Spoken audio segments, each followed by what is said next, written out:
여러분, 강의를 다시 이어가도록 하겠습니다. 지금 앞에서 우리가 다뤘던 내용들을 보면 교재에 들어가는 말과 머릿말을 통해서 철학이 왜 필요한가, 이런 문제를 이제 철학의 향기 들어가는 말에 나오는 칸트의 철학 개념 두 가지를 소개하면서 학술 개념이라기보다는 이제 두 번째 의미, 즉 칸트가 말했던 그 세계 개념으로서의 철학이 모든 사람들의 이제 인생관이나 가치관이나 세계관에 대한 성찰과 연결되기 때문에 그런 것들은 모든 사람의 오늘날 특히 이런 산업사회 속에서도 꼭 필요한 그러한 내용들이다. 즉 자기 삶에 대한 성찰이자 주변 세상에 대한 이해와 통찰을 반영하는 것이 이제 세계 개념으로서의 철학이기 때문에 모든 사람들에게 필요한 것이다. 그래서 우리가 어려운 학술 용어를 알 필요가 없다 하더라도 모든 사람이 스스로의 언어를 통해서 스스로의 또 사고와 스스로의 성찰을 통해서 도달한 어떤 엑기스와도 같은 것이 자기 자신의 어떤 인생관이자 철학이 되는 것이죠. 그래서 그러한 의미에서의 철학함이라는 것은 모든 사람에게 꼭 필요한 것이다라는 이제 얘기를 했어요. 그리고 또 오늘날 이런 산업이 발달하고 기술이 발달한 첨단 이런 4차 산업혁명이 이루어지고 있는 이런 시대에 특히나 인간 마음의 문제, 특히 정신의 문제, 마음의 병이 상당히 큰 문제로 드러나고 있죠. 그래서 물질 문명은 급속히 이제 발달하고 있지만 거기에 발맞춰서 나가지 못하고 있는 인간 마음의 문제, 정신의 문제가 이제 괴리를 낳고 특히 이제 도덕적인 또 문제들이 큰 문제로 등장하고 있죠. 그래서 이러한 인간 정신의 마음의 문제, 정신의 병과 같은 문제들이 오늘 불안, 우울, 또 여러 가지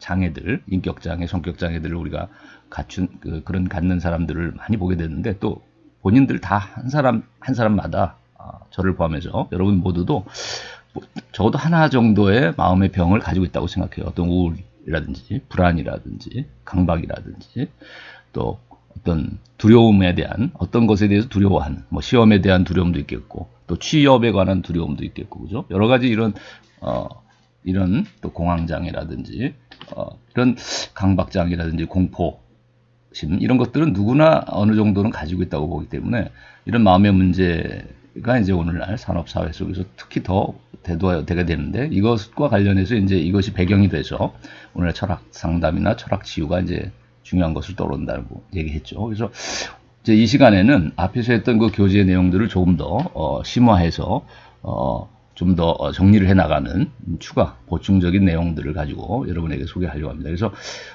모든 사람이 제기하는 이런 물음, 자기 자신의 삶에 대해서 던지는 물음, 주변 세계에 대해서 던지는 물음이 곧 세계관이나 가치관이나 또 인생관을 낳는데 이것이 이제 칸트가 말한 세계 개념으로서의 철학이라고 할 수 있겠죠. 그래서 자 이런 것들과 연결해서 철학이라는 건 어떤 성격을 갖고 있는지를 한번 좀 더 구체적으로 좀 살펴보려고 합니다. 우리가 이제 자, 그래서 크게 다루어질 내용은 이 네 가지 챕터인데 하나는 철학함의 우리가 어떤 태도를 가지고 철학을 해야 될 것인가. 그 다음에 철학을 하게 되는 출발점, 계기는 무엇일까. 그 다음에 철학은 무엇에 대한 성찰을 하는 것인가. 자, 대상이 무엇인가. 자, 이런 것들을 좀 생각해보고. 그리고 또 우리가 어린이와 같은 마음, 어린이와 같은 태도가 철학에 필요하다는 얘기를 이제 좀 더 부연해서 철학함의 태도와 관련해서는 얘기하려고 하고요. 세 번째는 이제 철학적인 질문에 그럼 성격은 어떤 것이 되겠는가. 우리가 이러한 열린 마음을 가지고서 물음을 제기하고 또 어떤 삶의 문제에 대해서 또 주변 세계에 대해서 성찰을 해 나갈 때 이런 철학적인 질문이나 철학적인 사고가 어떤 성격을 갖고 있는지 일반적으로 과학이나 또는 종교적인 이런 질문이나 또 사색과는 어떤 차이를 갖는지 한번 다뤄보고 그 다음에 마지막으로 철학에는 어떤 큰 분야 한 세 가지 정도로 나눠본다면 철학은 크게 어떤 분야를 가지고 있는지 한번 살펴보려고 합니다. 우선 철학의 태도 그리고 계기, 대상 이제 이것들을 다루려고 하는데 우선 철학함의 태도라는 것은 우리가 사실 그런 얘기를 지난번에 잠깐 첫 시간에 했을지 모르겠는데 철학은 우리가 중간자적인 성격을 갖는다고 그랬죠. 어원적 의미에서 봤을 때. 그래서 또한 철학이라는 것이 우리가 존재론적으로 보자면 우리가 동물이나 식물과 같은 생명체도 있지만 또 인간 이상의 어떤 존재자가 있다고 우리가 가정해 볼 수 있다면은 우리가 인간보다는 여러 가지 면에서 부족하다고 볼 수 있는 어떤 동물이나 식물 그리고 인간보다 훨씬 더 뛰어나다고도 할 수 있는 어떤 존재가 있다고 한다면 인간은 이제 그 중간에 위치한다. 그래서 하늘과 땅 사이에, 물리적으로 볼 때는 하늘과 땅 사이에 인간이 위치하고 있듯이 그 존재론적으로 또 보자면 인간은 어떤 정신적이고도 신적인 그런 존재와, 그러니까 물리적인 어떤 제약을 받지 않는, 그죠? 시간 공간적인 또 제약을 받지 않는 어떤 정신적인 존재와, 그리고 아주 물리적이고 육체적인 이런 그 삶 속에 매몰되어 있는 본능에 침잠돼서 살아가는 이런 동물적인 존재 사이에 인간이 존재한다고 볼 수 있다는 거죠. 그래서 철학은 오직 이 중간자인 인간만이 할 수 있는 것이다. 그래서 동물은 철학할 수 있는 능력이 없고, 왜냐하면 성찰할 수 있는 능력이 없기 때문에. 감각이나 지각은 뛰어나지만 인간보다도, 그러나 인간처럼 반성하고 성찰할 수 있는 능력은 없죠. 그렇기 때문에 문화를 만들어내지 못하는 것이죠. 동물은 언어를 사용할 수가 없으며. 그런가 하면 어떤 인간보다 뛰어난 시간 공간적인 것을 제약을 넘어설 수 있고, 어떤 정신적인 능력이 인간보다도 뛰어난 어떤 존재가 있다면, 뭐 육체 한계를 갖지 않는, 자, 그런 어떤 신적인 존재가 있다고 한다면 그러한 존재는 철학을 할 필요를 느끼지 않죠. 왜냐하면 그런 존재는 인간보다 훨씬 더 통찰력이나 사고력이 뛰어날 존재일 것이기 때문에, 정신력이. 그렇다면 굳이 인간이 고민할 문제들에 대해서 그렇게 고민할 필요가 없는 것이죠.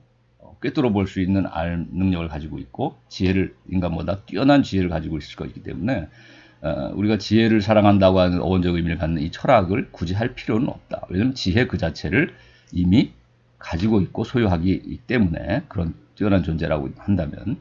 그런가 하면 이제 뭐 아까 말했듯이 동물적인 존재들은 지혜라는 것을 추구할 능력이 없는 것이죠. 감각 지각을 통해서, 그 데이터들을 통해서 본능적으로 삶을 영위할 뿐이지, 그래서 성찰의 능력도 없는 것이다. 그래서 인간만이 철학을 할 수 있는 능력을 가지고 있고, 또한 철학을 할 필요를 느낀다는 것이죠.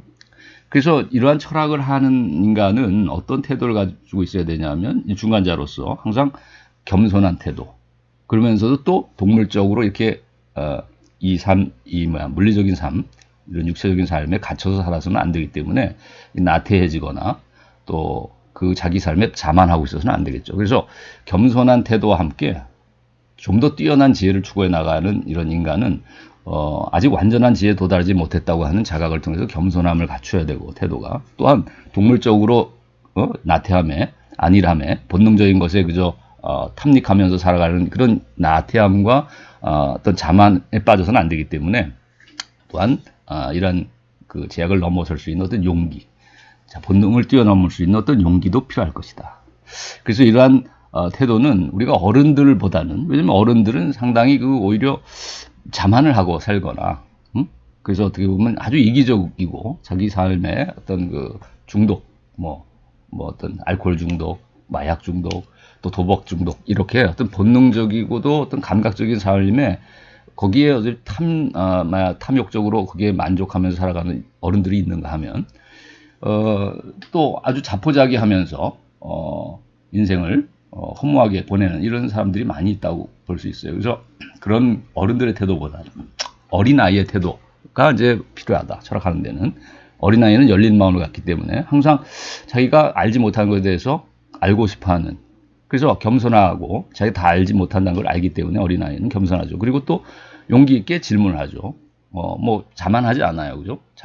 자기가 아는 것에. 그래서 자기가 뭐 자랑을 하거나 자만하기보다는 항상 겸손하게 묻고 또 용기 있게 이런 탐구를 해 나가는 존재이기 때문에 어린이의 태도가 어른들보다는 항상 열린 태도라고 보여진다. 그래서 철학함의 태도, 이런 어린아이와 같은 열린 마음이 필요할 것이다.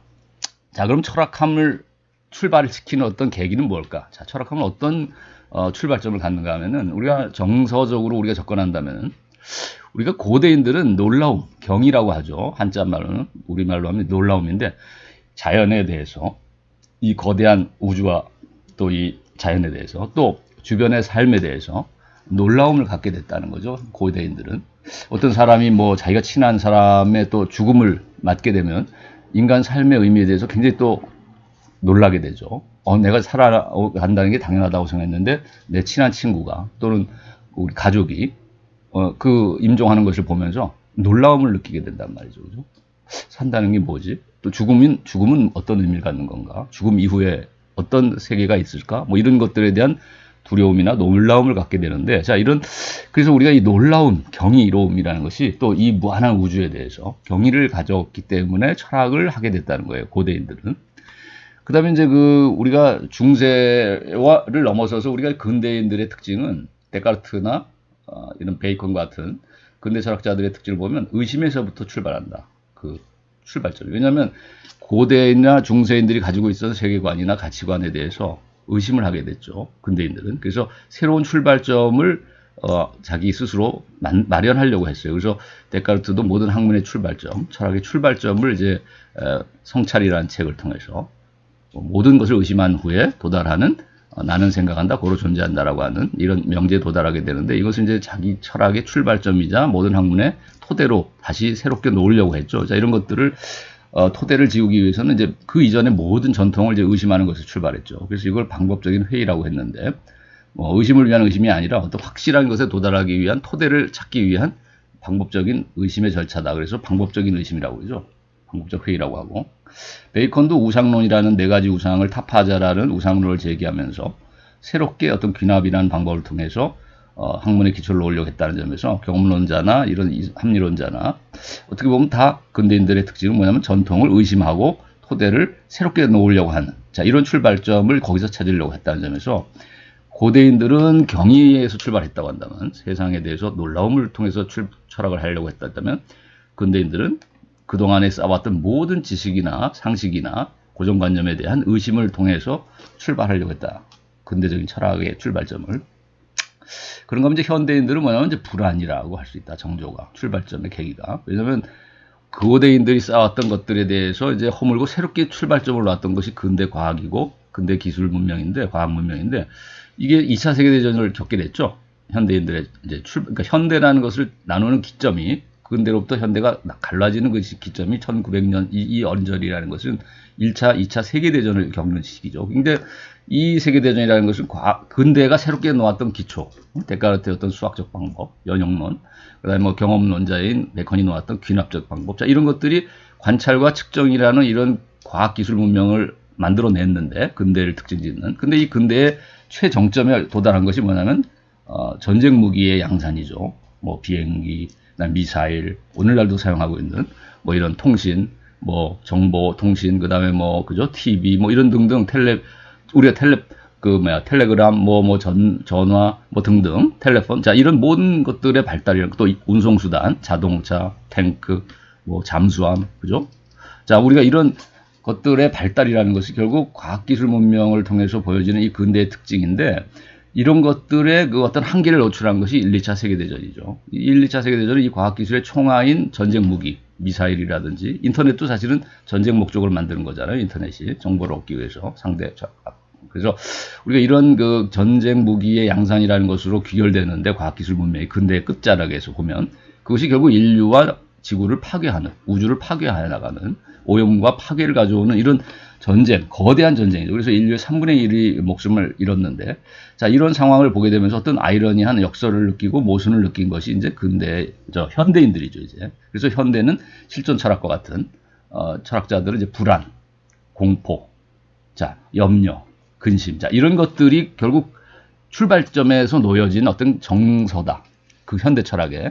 그래서 실존 철학이 이제 현대 철학의 시작이라고 한다면, 실존 철학의 출발점은 1, 2차 세계대전을 통해서 인류의 3분의 1의 죽음을 가져왔던 과학기술 문명, 계몽시대가 나왔던 총화이자 근대를 지배했던 이 과학기술 문명에 대한, 말하자면은 불안, 그것에 대한 확신을 갖지 못하는 것이죠. 그러나 그렇다고 해서 우리가 과학기술 문명을 완전히 또 포기할 수는 없잖아요. 그러다 보니까 불안 심리를 갖게 되는 거죠.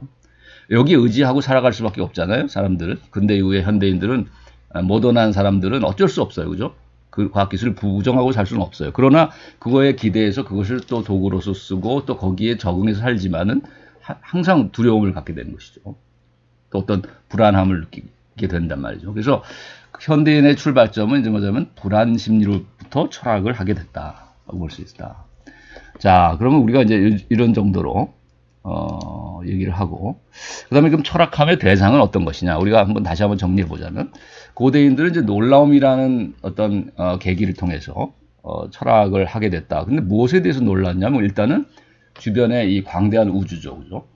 무한히 펼쳐진 것 같은 이런 하늘의 그 별과 같이 무한히 많은, 또 모래알과 같이 많은 이 거대한 바다와 거대한 이 우주를 보면서 고대인들은 자연에 대해서, 자연을 대상으로 놀라워했어요, 그죠?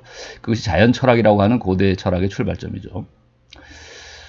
그래서 뭐 자연주의라고 오늘날도 할 수 있는 내추럴리즘이라는 것은 사실 고대인들의 어떤 특징인데, 그러나 이제 또 우리가 오늘날의 근대인들이 생각하는 자연 개념하고 다른 점은, 근대에는 자연이라고 하면 이제 물리적인, 물리학, 피직스라는 말이 어원이 피지스라는 그리스 말에서 오는데, 이 피지스라는 의미에서의 자연이라는 것은 오늘날 자연과학의 기초가 되는 이 물리학, 피직스의 어원이 되긴 하지만, 오늘날 피직스란 그 피직스가 다루는 자연하고는 좀 다르다. 왜냐하면 물리학에서 다루는 자연이라는 것은 생명 현상이나 어떤 정신 현상이 완전히 배제된 그냥 물질로서의, 그죠? 그런 의미에서 무기물로서의 자연을 이해하죠. 물리학은 그 자연이라는 의미가, 피직스에서 다루는 피직스는.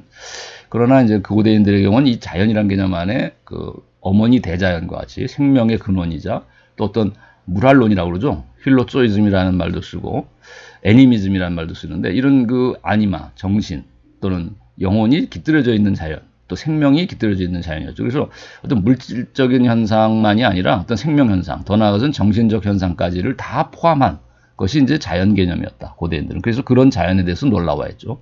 그렇기 때문에 우리가 그들의 그 자연관을 보게 되면 어떤 신화 같은 것들, 그죠? 애니미즘, 또 물활론, 또 정령 신앙과 같은, 자, 이런 것들이 그들의 자연 개념 안에서는 나오는 거예요. 그래서 뭐 바다를 보면서 포세이돈 같은 신적 존재를 떠올리고, 하늘의 번개를 보면서 제우스를 떠올리듯이. 자, 그러면 중세인들은 어떤 태도를 통해서, 이제 계기를 통해서 시작했다고 봐야 되냐면 믿음이죠. 신앙을 통해서 이제 철학을 했으니까 결국 이제 대상은 그러면 테오스, 즉 신에 대한, 그래서 테올로지라고 하는 신학이라는 말이 이제 중세에 생겨났다고 볼 수 있겠는데, 자, 그 다음에 그래서 근대에 오면은 아까 말했지만 모든 그 고대나 중세의 어떤 권위에 대해서 의심을 하면서 인간, 개인이 스스로를 성찰하면서 토대를 지으려고 했죠. 새로운 토대를 찾으려고 했죠.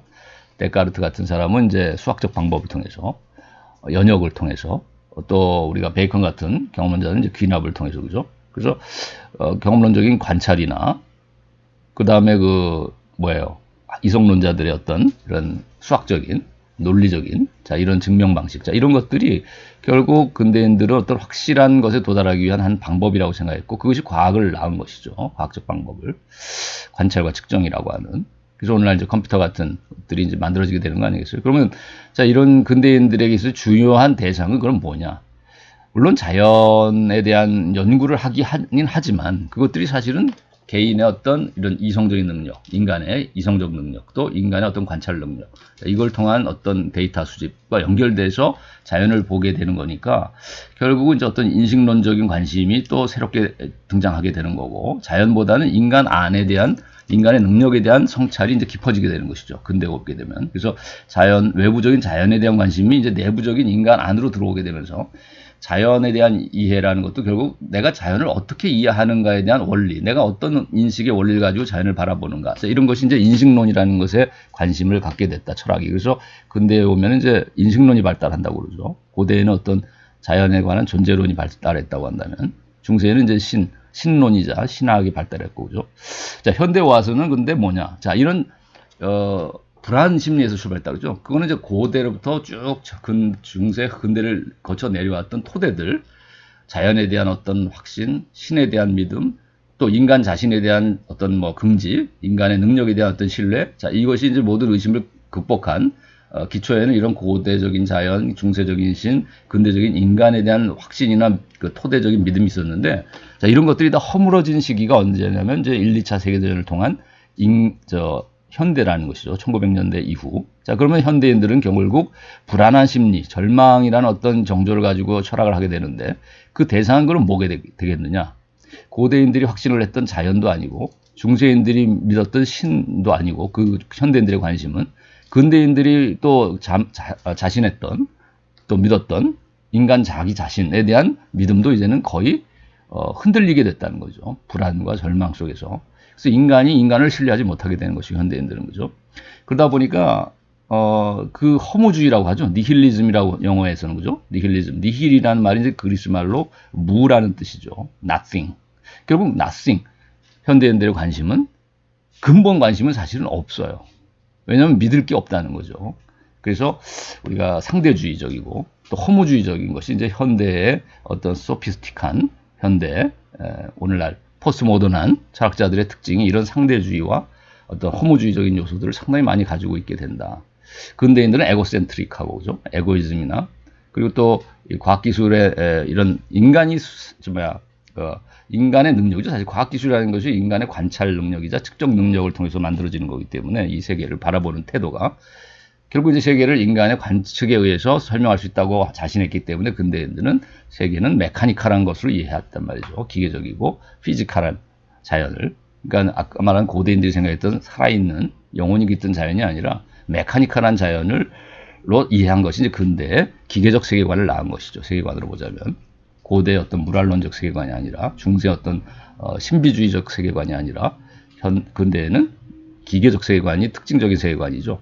세계관으로 치자면 현대인의 경우는 이제 뭐 허무주의와 상대주의적인 세계관을 갖게 되는 것이지만 자 그래서 이 정도로 하고 철학함의 대상에 대해서 자 그 다음에는 우리가 어린이와 철학을 좀 더 질문하게 비교를 좀 하는 예를 하나 들어본다면 어린이의 이제 질문이 매우 유치한 것 같아도 사실은 어떤 현학적인 어떤 그 철학자의 학설보다도 굉장히 철학적이다. 오히려 어린이의 태도가 어린이의 질문이 예를 들면 이제 어린이가 엄마한테 이런 질문한다고 그래요. 이게 뭐야, 엄마? 그러니까 엄마가 이거 가위지. 이제 가위를 보고 질문했다고 치면 그러면 아이는 묻는다는 거죠. 다시 가위가 뭐야, 엄마? 그러면 가위는 뭐 쇠로 만들어가지고 뭘 자르는 데 쓰는 도구지. 쇠로 만드는 거야. 자르는 거야. 그렇죠. 이제 아이는 질문하죠. 쇠는 뭐야? 쇠라는 게 뭐지? 그러니까 그거는 말이지 어떤 그 딱딱한 물질이야. 쇠는 가장 딱딱한 물질이지. 그랬더니 아이가 저도 물어보죠. 그럼 물질이 뭐야? 물질이란 건 뭐야? 그러자 이제 엄마가 할 말이 이제 마지막 추상적인 거잖아요. 점점점 그죠?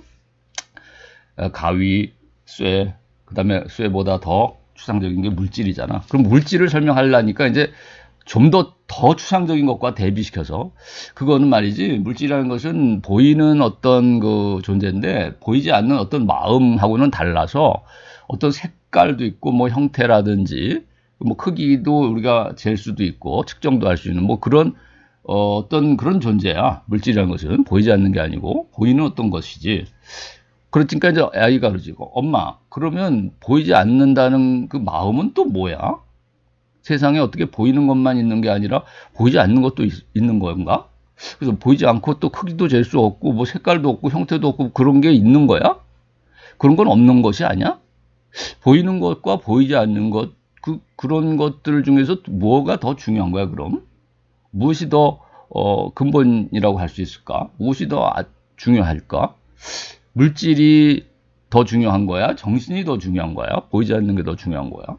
자, 이런 질문을 한다는 거죠. 근데 이런 굉장히 철학적인 질문이다. 그래서 우리가 철학적 세계관을 해서 보면 우리가 유물론과 물질과 정신 중에 무엇이 더 중요하느냐, 보이지 않는 것과 보이는 것 중에 무엇이 더 중요하냐 했을 때 보이는 것이 더 중요하다고 하는 철학적 세계관을 우리가 유물론이라고 그러고 마테리얼리즘이라고 그러고 보이지 않는 것이 더 중요하다고 하는 세계관을 우리가 스피리추얼리즘, 그죠? 관념론 또는 뭐 유심론 이렇게 얘기하는 것이죠. 그래서 우리가 근대에도 이런 세계관이 있었고 고대나 중세에도 있었어요. 그죠? 그래서 이런 세계관은 굉장히 뿌리가 깊어서 고대에는 소피스트 같은 사람들은 이제 아무래도 마테리얼리즘에 가깝고 유물론적 견해가 많았고 그런가 하면 이제 플라톤은 관념론자잖아요. 그죠? 아이디얼리즘, 이데아의 세계를 얘기하니까 이데아라는 말에서 아이디얼리즘이란 말이 나왔으니까 보이지 않는. 자, 그래서 그 중세도 이제 이런 신비주의라든 것들을 통해서 이제 관념론적 성격을 우리가 이해할 수 있다면 근대에도 여전히 관념론자인 뭐 버클리라든가 주관적 관념론이라고 하는 또는 뭐 라이프니츠 관념론이 나온 것이 나오고 또 홉스라든지 우리가 뭐 라메트리 같은 그런 사람들은 유물론자죠. 그런가 하면 데카르트는 이원론자라고 그래가지고 물질과 정신 두 개가 다 중요한 원리다. 그럼 이원론이 되는 거예요. 그죠? 심신 이원론이 되고. 그래서 이게 근대 이후 또 오늘날까지도 여전히 남아있는 대립적인 세계관이죠. 유물론과 관념론의 대립. 근데 이런 어려운 철학적 세계관이라는 것이 사실 말로 설명하려면 매우 복잡하고 또 관념론 안에서도 매우 많은 유형의 유파가 있고 또 그죠? 또 유물론 안에서도 여러 유형의 유파가 있겠지만 복잡해질 수 있겠지만 학술적으로 설명하려면 그죠? 학술 개념으로서의 철학으로서는 매우 어려워지지만 우리가 세계관으로서의 철학, 세계 개념으로서의 철학으로 접근해 보자면 이렇게 쉬운 거라는 거예요.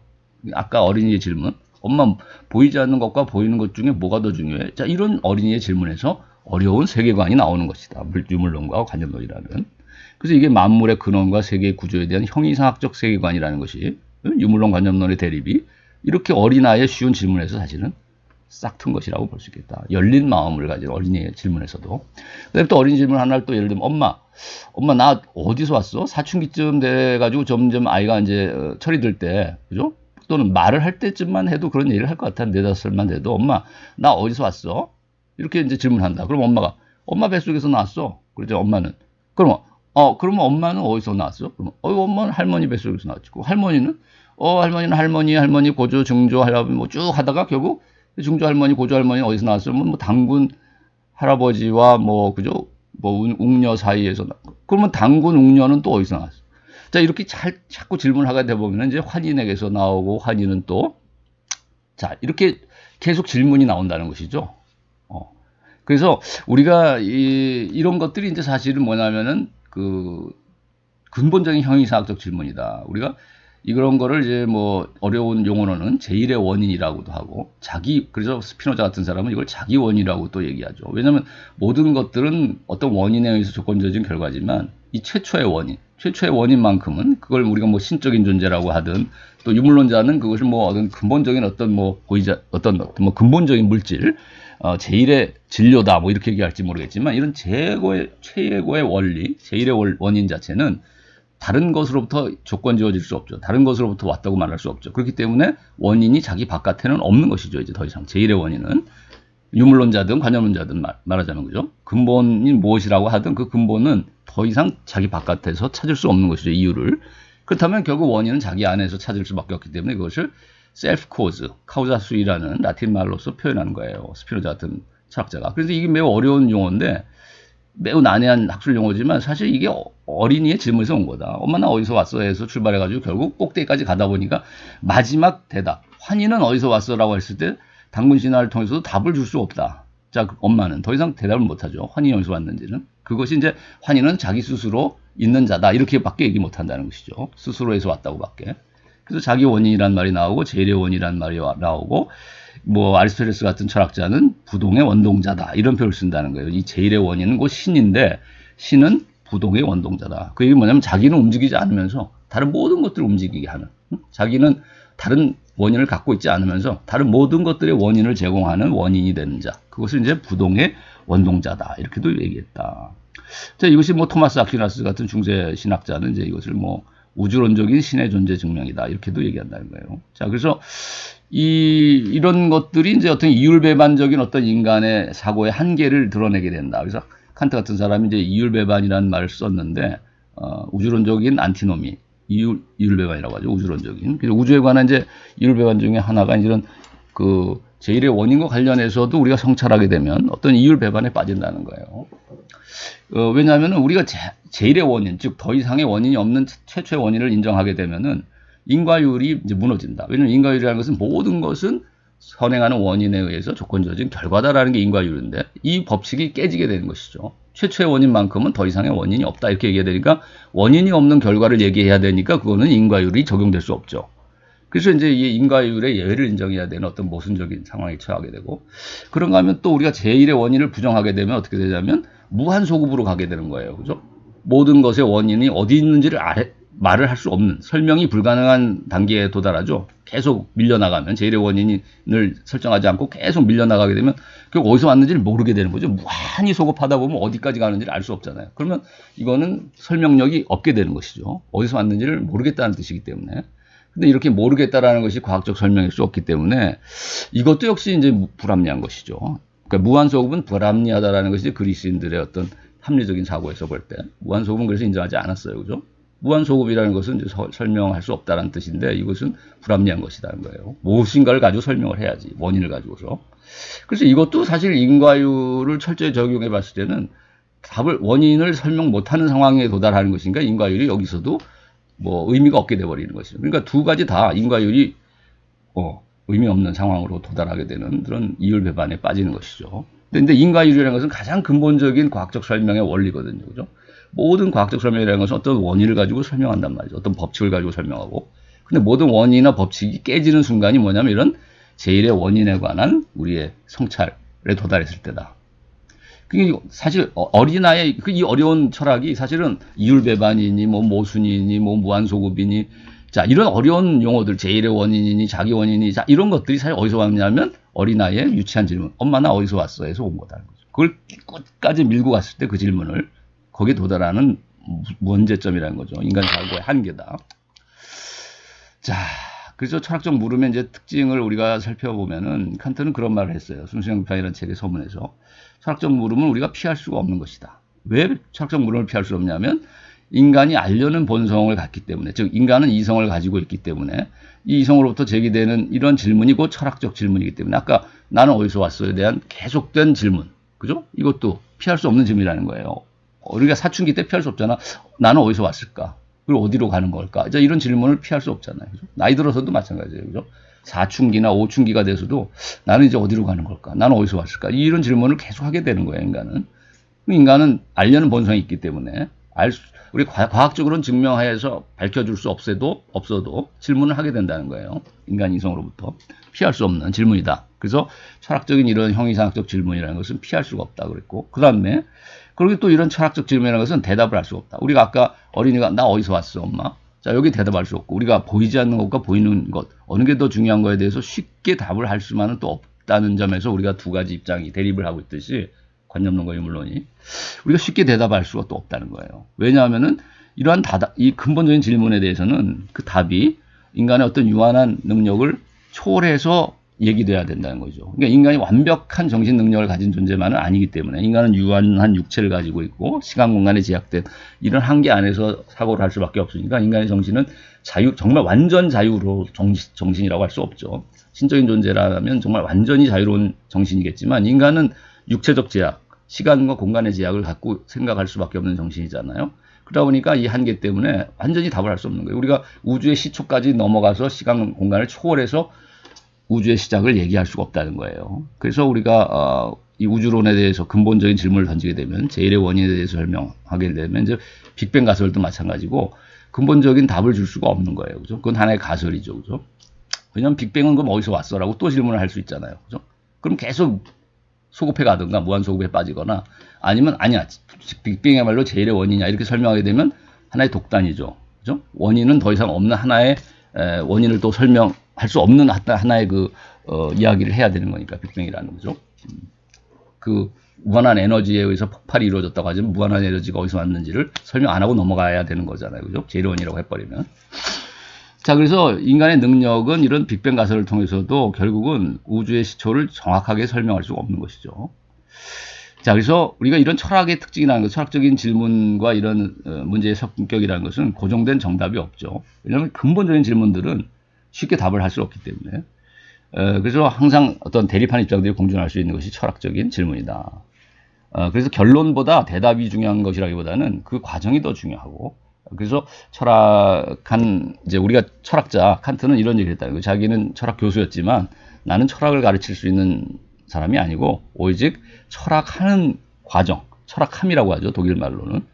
필로소피라는 것은 동사죠. 동사로서의 철학만을 가르치는 것이지 내가 명사로서의 철학, 즉 정답이 정해져 있는 지식체계를 전달하는 사람은 아니다 이렇게 얘기했죠. 그리고 그렇게 정답이 정해져 있는 지식체계를 우리가 외운다고 해서 그건 철학이라고 할 수는 없다는 거예요. 그죠? 끝없이 묻는 동사로서의 철학, 철학하는 과정. 자, 이것이 사색하는 과정이 더 철학하는 활동이라고 볼 수 있겠다.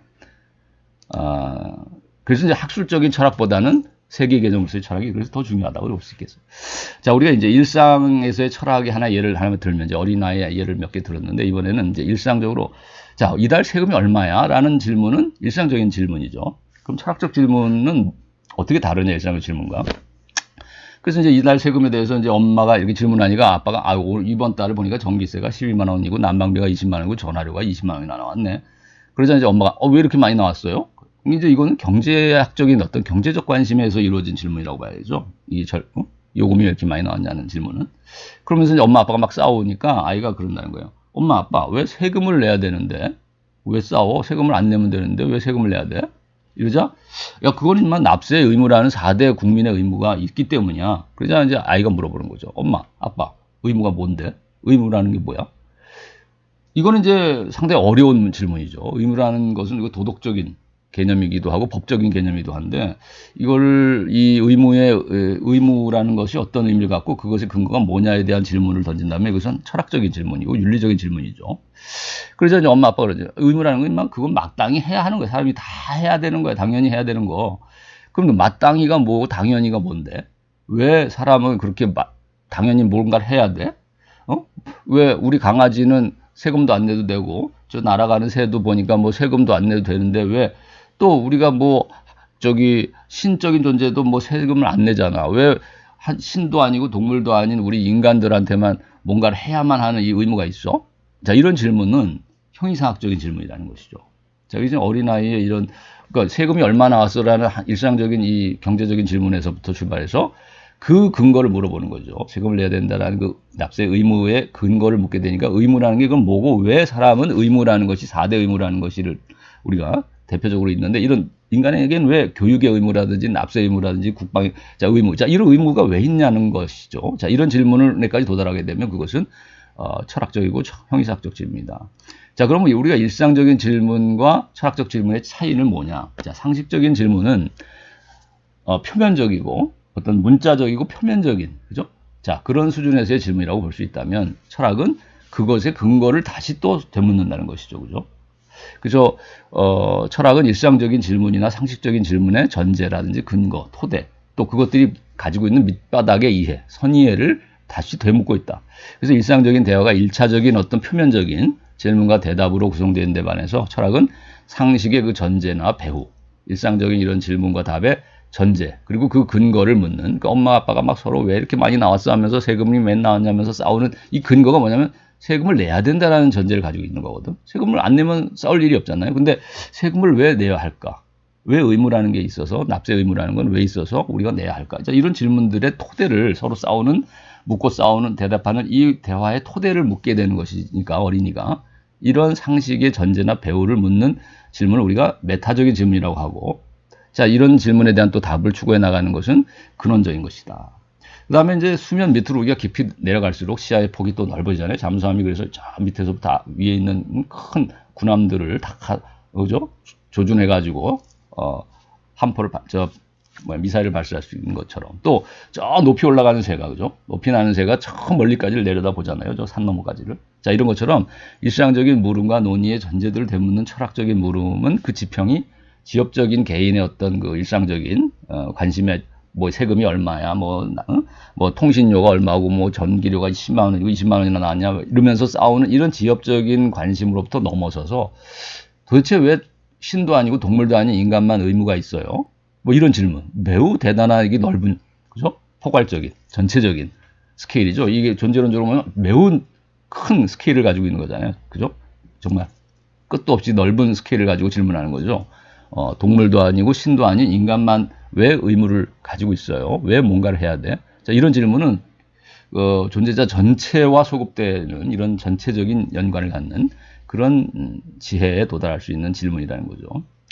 그 다음에 이제 반성적이다. 즉 상식의 배운 걸 묻는 철학의 물음은, 철학적 질문은 일상적인 삶의 전제를 자명하고 당연한 것으로 이런 타성에 젖어 간주하는 태도로부터 벗어나서 주체적이고 자각적인, 자 이런 반성적이고 주체적이고 자각적인, 자 이런 태도에 의해서 도달하는 지혜일 것이다. 이런 반성을 해나간다면, 그래서 근원적인 지혜, 또 전체적인 지혜, 또 반성적인, 자 이런 지식이나 지혜에 도달하는 것이 철학이고, 이 철학함이라는 건 그래서 이런 근원적인 성격, 또 전체적인 성격, 반성적인 성격을 갖는다. 자, 우리가 그래서 과학과 철학의 어떤 비교를 해본다면, 모든 학문은 사실은 이제 철학에서 출발했다고 했죠. 그래서 철학은 모든 것을 대상으로 하는 것이지만, 전체를 대상으로 하고, 그렇지만은 과학은 아니죠. 과학은 그 어원적 의미가 분과 학문의 준말이에요. 과학은 한자로 쓰면 나눌 분자에 과자, 무슨 과라고 그러죠? 디파트먼트. 이게 영어로 말하면 디파트먼트의 준말이거든요. 과라는 말이. 그래서 쪼개져 나가는 뜻이죠. 파티션, 그죠? 백화점에 가면 이렇게 점포가 쪼개져 나가 있듯이, 100개의 점포가 나눠져 있듯이, 과학도 이렇게 100개 점포로 나눠진 학문이라는 것이죠. 과학은 분과 학문이라는 뜻이란 말이에요. 디파트가 된 파트, 디파트먼트. 자, 그래서 이런 파트로 나눠진 것이 과학이기 때문에 대상도 한계가 있고 방법도 한계를 갖는 것이죠. 과학은. 그러면 물리학은 죽은 생명을 갖지 않고 또 정신을 갖지 않는 어떤 죽은 물질만을 다루는 것이 물리학의 대상이고, 또 그 방법에 관찰과 측정이라는 계산적인 방법을 사용하잖아요. 그죠? 그러나 우리가 또 생명 현상만을 다루는 것은 생물학이고, 또 심리, 인간의 마음의 문제를 다루는 것은 이제 심리학이고, 뭐 이렇게 다 나눠지죠. 사회학은 또 사회라는 현상, 2명 이상의 어떤 인간 존재가 생활에 나가는 이 모습들을 관찰하는 것고, 관찰하고 측정하는 것이 이제 사회과학일 거 아니에요. 자, 이런 식으로 모든 또 사회과학 안에서도 행정적인 요소를 다루고, 어딘 뭐 법만을 다루고, 어딘 뭐죠? 경찰, 어디는 또 뭐, 그죠? 등등, 이렇게 세무, 회계, 뭐 이런 식으로 해서 다 나눠지잖아요. 그죠? 공학도 마찬가지고, 그죠? 뭐 기계공학, 뭐 생명공학, 뭐, 그죠? 자, 여러 가지 이렇게 나눠진, 자, 이런 게, 자, 수학 같은 예를 들면 수학은 수라는 하나의 대상에 제한된 관심을 가지고 그거를 연구하는 것이죠. 그거의 관계와 그 원리를 탐구하죠. 그래서 수학이 전제하고 있는 것은 수라는 것이 존재한다는 것을 항상 전제하고 있어요. 자, 물리학은 물질의 본질이나 구조의 원리를 다루니까 결국은 물질의 존재를 전제하고 있고, 그 다음에 항상 또 수학적 방법이나 이런 그 관찰 실험이라는 방법을 사용하는 게 이제 과학이죠. 모든 분과 학문들이죠.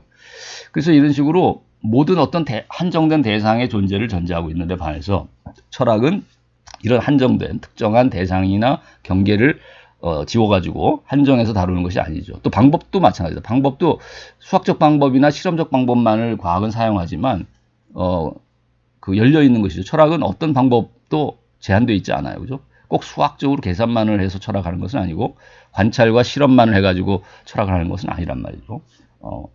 인간이 성찰하고 반성할 수 있는 한에서는 모든 방법을 다 사용할 수 있죠. 그래서 모든 분과 학문의 전제나 근거가 토대가 그 선의가 뭔가를 묻고 또 명료화하고 또 이 과학의 방법이 갖고 있는 한계는 뭘까라는 것을 이제 반성하는 것. 예. 그 귀납적인 방법의 한계가 뭐고 연역적 방법의 한계는 또 뭘까, 이런 것들을 그 연구하는 것이 이제 과학 철학이라고 할 수 있겠죠. 그죠? 과학의 방법론에 대한 성찰이고. 그 다음에 이제 그래서 이제 철학적인 상담이라는 것은 이제 인간의 어떤 대화, 성찰, 뭐 이런 비판을 통해서 삶의 문제들을 해결해 주려고 하는 이제 하나의 일환이라고 볼 수 있겠다. 우리가 설명했던 것처럼. 그 다음에 철학의 분야를 우리가 나눠본다면, 뭐 가장 이제 뭐 철학의 분야 중에 도구가 될 수 있는 할 수 있는 건 논리학이죠. 논리학은 모든 학문의 예비학이고, 논리적 사고의 원리를 또 반성하고 올바른 논증, 잘못된 논증의 어떤 그 조건이 뭐고 법칙이 뭔가를 이제 성찰하는 게 논리학인데, 그러니까 논리적인 사고를 통해서 우리가 모든 것들 개념적인 사고를 하고 추론을 하니까 이 논리학이라는 것은 학문의 기초가 되는 예비학이죠. 그러나 이것이 곧 철학의 분야라기보다는 철학의 도구, 기관, 철학이 가지고 있는 하나의 뭐 현미경이나 망원경을 가지고 우리가 자연과학자들이 도구로 사용해서 실험을 하듯이 철학적 성찰은 이제 논리학이라는 도구를 이제 일단 기본으로 갖추고는 있다. 그러나 이것은 분야라기보다는 하나의 수단이죠. 철학의 논리적인 어떤 분석이나 논리적인 성찰은. 그러나 이제 분야를 나눠서 본다면 크게 보면 이제 존재론, 인식론, 그리고 가치론, 이렇게 세 가지 분야로 나눠볼 수 있을 거예요. 이제 우리 가치론이 가장 이제 어찌 보면 관심이 많이 갈 수 있는 분야일 수도 있는데, 우리가 도덕의 문제, 예술적인 어떤 아름다움, 도덕적인 선, 또 우리가 이런 것들을 이제 탐구하는 것이, 또 종교적인 어떤 성스러움, 뭐 이런 가치들을 탐구하는 것이 이제 가치론인데, 그래서 가장 대표적인 것은 이제 윤리학이나 도덕 철학이라고 할 수 있겠고, 뭐 예술 철학도 이제 중요한 가치론의 영역이죠. 그래서 예술의 기원, 아름다움의 어떤 본성, 아름다움의 원리, 뭐 예술 체험의 구조를 이렇게 성찰하고 아름다움과 숭고함의 의미를 또 다뤄주는 것이 이제 예술 철학이고, 도덕 철학은 선과 악의 기준이 뭘까, 또 도덕적인 행위의 원리가 뭘까, 이런 것들을 깊이 성찰하는 도덕 철학이 나올 수 있겠죠. 그 다음에 이제 철학 상담이나 치료라는 것은 이제 응용적인 하나의 철학이라고 볼 수 있겠죠. 그래서 어떤 세계관이나 가치관이나 인식론을 가지고 인간의 이런 법적인 어떤 또 철학의 분야들을 동원해서 결국 인간 삶의 문제, 개인의 삶, 타인의 삶에 어떤 조명을 해주고 또 치유해 나가는데 도움을 줄 수 있는 것이 이제 철학 상담 치료일 수 있겠다. 그래서 오늘은 여기까지 철학에 대한 어떤 성격적인 특징, 태도, 계기, 어떤 철학의 대상이 뭐고, 또 철학의 분야가 뭐고 이런 것들에 대해서 간단한 개관을 해봤습니다. 예, 여러분 수고했습니다. 오늘은 여기까지 하겠습니다.